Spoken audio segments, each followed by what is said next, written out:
My name is Jonathan Herzog. I'm the son of immigrants born and raised on the West Side in New York's 10th District. I'm a civil rights organizer and legal advocate with nearly a decade of experience, endorsed by Andrew Yang. Here's the bad news. Liberal democracy is being torn to shreds. We're in the midst of crises on top of crises. Congress has been on recess. Here's the good news. For the first time in a generation, we have a choice. Our vision begins with a universal basic income, a data bill of rights, publicly financed elections, and quadratic voting. Together, we will end an era of stagnation and Ponzi scheme inequality and usher in an era for the common good.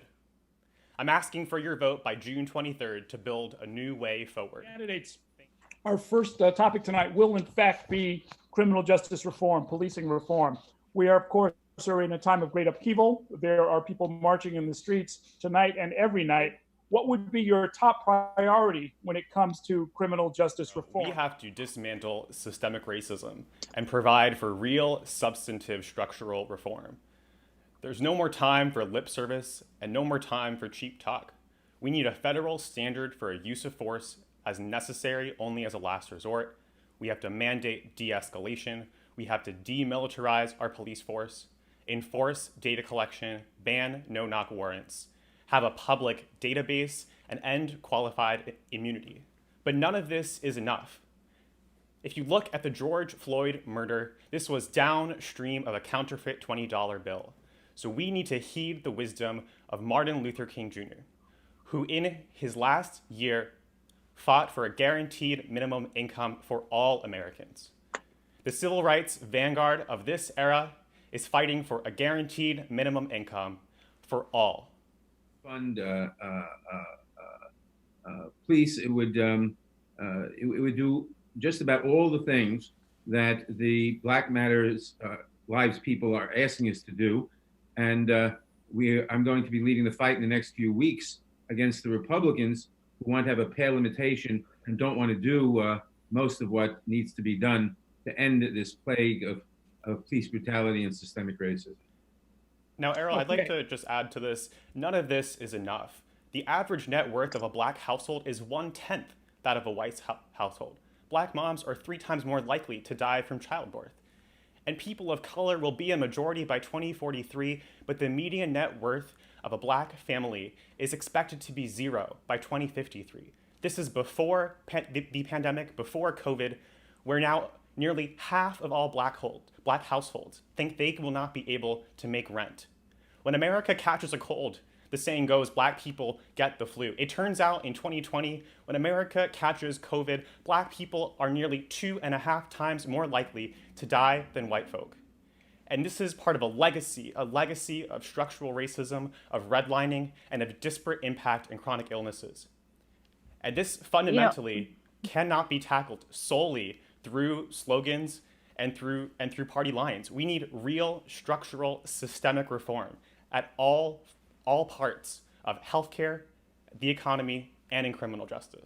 We most certainly need to reform and reimagine the police. And I agree with Stacey Abrams, who said the notion of defunding is a false choice. If you look at the New York Police Department, it is 92% funded by the city of New York. This is not primarily a matter of congressional funding. So what happens when you defund public services is they end up being privatized. We have to unbundle and separate, demilitarize, and unarm, because most of police contact with civilians is actually in the context of traffic citations. The police right now serve as traffic patrollers, as tax collectors, as social workers, and as a paramilitary force. So we have to unarm, demilitarize, and make sure that in the near 20 million instances where police are contacting civilians in the context of mental health, of a medical circumstance, or primarily in traffic accidents, we have a separate force that is unarmed and demilitarized. Two candidates, I wanted to talk to you about the coronavirus pandemic and the response to it. As New York begins to reopen, there's a major push to reopen as quickly as possible. I wanted to get your views on whether or not we're doing it too fast, fast enough. What would be your priorities in Congress as far as making sure it's done in a way that properly balances public health needs, and economic needs as well. This is so fundamental because this is the congressman's biggest failure. This was a multi-trillion-dollar bailout to the largest multinational firms, the largest since the 2008 financial crisis, which ushered in this age of impunity, this age of unaccountability, and far-left and far-right populist politics. Nearly 120,000 Americans are dead, double the number that died in the Vietnam War. 1 in 5 are New Yorkers, and more than 40 million are unemployed. If New York had shut down just 10 days sooner, the former CDC director said that 80% of all deaths could have been avoided. Congressman Nadler has been on recess. When he finally came back to session, he passed a multi-trillion-dollar bailout with crumbs for the people. He has not funded testing, has not funded contact tracing at scale. New York got $12,000 per virus case. Nebraska got $379,000. We have not listened to the scientists and the public health experts. In fact, Congressman Nadler has played pandemic politics this entire time. If you look at the first case in New York, the first COVID case, it came online as ballot access for the congressional primary began. What did Nadler and the entire New York State Democratic Party do? They tried to cancel the primary. This is unacceptable. This is politicians denying basic science and common intuition about face masks working and telling New Yorkers until mid-March to ride the subway, ride the bus, all is well. This is an utter and complete failure. Should the NYPD continue to provide security in public schools? It should be unarmed and demilitarized. Should taxes be raised on households making more than $500,000 a year? Yes, but this is not enough. We need to shift to a value-added tax and broad-based taxation to cover the revenue holes that we have. Mr. Herzog, should mail-in voting be allowed for all New York voters in every election? Yes, and I fought for weeks in federal court and won to restore the primary, to restore our constitutional rights to vote. How should we pay for public housing? For sure. Well, thank you, Errol. I'd actually like to quote you, where you said recently, if it hasn't worked for 30 years, it might not get us there. And that's the reality on the slogans and myths that have been passed around funding affordable housing. What we need is to fundamentally transform the way we generate revenue. And creative financing mechanisms like a common ownership self-assessed tax, which is like a wealth tax that works and involves continuous public auctions, which is actually how we sell licenses to use radio spectrum. It's actually how Facebook and Google and Uber and Lyft sell ad spaces and determine their dynamic pricing. We have to have 21st century solutions to these 21st century crises. And the same old of just saying the federal government's somehow going to fill in the hole without new creative financing mechanisms simply won't do.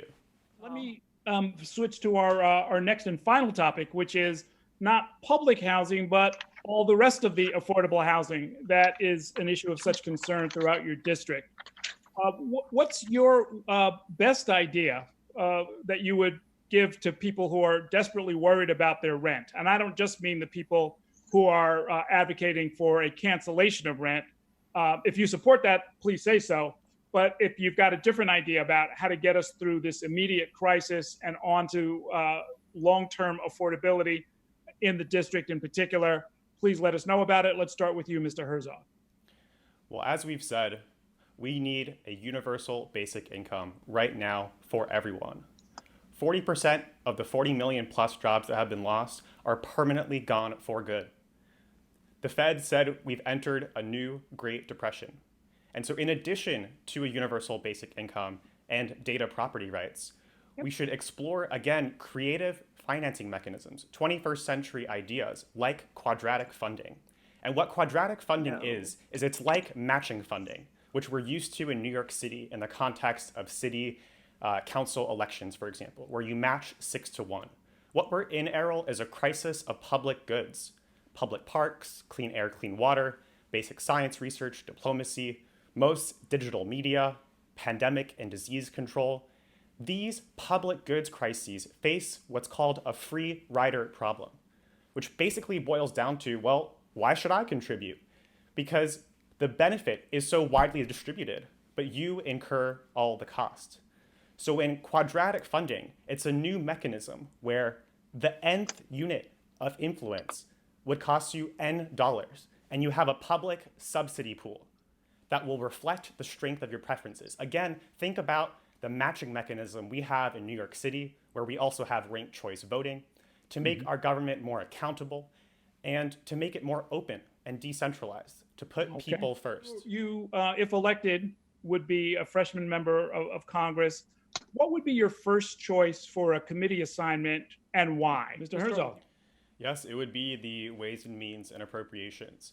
You know, I was part of the founding team that built Andrew Yang's presidential campaign back when there were 5 other folks and the campaign was bankrupt. We had no polling, no media, and support for universal basic income, the vanguard of the civil rights fights of this era, was in the low double digits. And so this type of coalition building, grassroots movement building from the bottom up, now nearly 76% of Americans support a version of universal basic income during this pandemic. And this is in a district that is home to Stonewall, the largest LGBTQ community in the country, where 1 in 3 trans people of color live in poverty.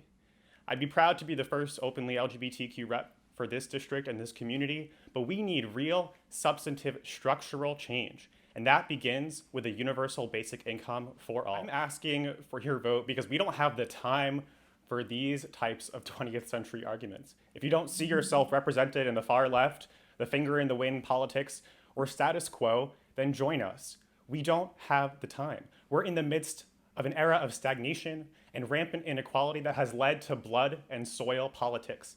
The last time we saw a Great Depression, there was a 1-to-1 correlation between the rise in unemployment and Nazi seats in the Reichstag. Our economic consensus has failed us. Our institutions face a crisis of legitimacy. Our social fabric is fraying. Why have up to 40% of parts of our district fled the city? Because the district is in crisis. It doesn't have to be this way. Join me, go to Herzog2020.com and vote. Vote for a new way forward by June 23rd.